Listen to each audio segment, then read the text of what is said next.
అందరికీ నమస్తే. నా పేరు రాజ్ కుమార్. సార్ వాళ్ళు వచ్చేసి కనకయ్య గారు. ఈ జట్కా అనే మందు మొక్కజొన్నలో వాడి 20 రోజులు అవుతుంది.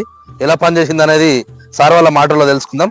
సార్ నమస్తే. సార్ నమస్తే. ఈ జట్కా అనే మందు మీరు వాడారు కదా, ఎలా పనిచేసింది మీ మాటల్లో ఒకసారి చెప్పండి సార్. ఉరుగు మీ పేరు, ఉరుగు బాగుండే, సన్న ఉరుగు. మీ పేరు చెప్పండి. ఆరెల్లి కనకయ్య, వెంకట్రావుపల్లి గ్రామం, మండలం జూలపల్లి, జిల్లా పెద్దపల్లి. సన్న ఉరుగుకు జట్కా తీసుకొచ్చి వాడితే మంచి ఫలితం ఇచ్చింది. వాడక ముందుకు ఎలాంటి సమస్యలు ఉండే సార్? బాగా సన్న ఉరుగుండే, ఆ పురుగు అంతా వేయింది, పెరిగింది మంచిగానే. అంటే పెరుగుదల కూడా జట్కా మంచి పని చేసింది. ఇది మిగతా రైస్ వాళ్ళు కూడా ఇది వాడుకోవచ్చు సార్? వాడుకోవచ్చు, జట్కా వాడుకోవచ్చు. Okay sir. వినరుగా సార్ వాళ్ళ మాటల్లో జట్కా అనే మందులు వాడుకొని పురుగు సమస్య గొడవట్టడంతో పాటు ఈ మొక్క కూడా చాలా బలంగా వస్తుంది. ఒకసారి చూసుకోవచ్చు మొక్కజొన్న ఎలా వచ్చిందనేది పంటను చూపించండి ఒకసారి.